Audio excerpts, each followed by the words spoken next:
Hi, this is my 11th lab project.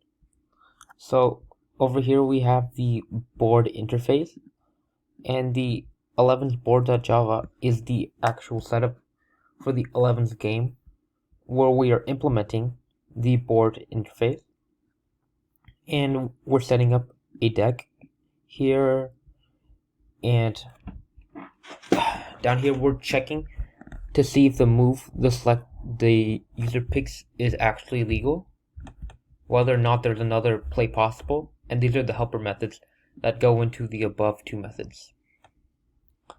And if we were to run this 11 UI runner, it calls the card game GUI, and it also takes in a board interface.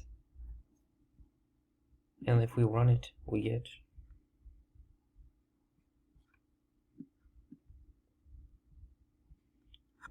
so we try to figure out two cards out of 211. We see 2 and 9 out of 211. We replace what else? 10 and ace out of 211. What else?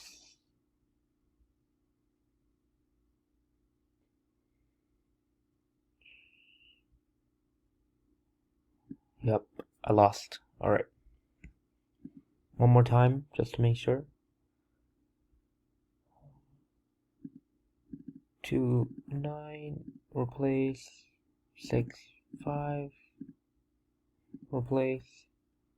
9, 2, replace. King, Queen, King, Jack, replace. And I lost. And yep,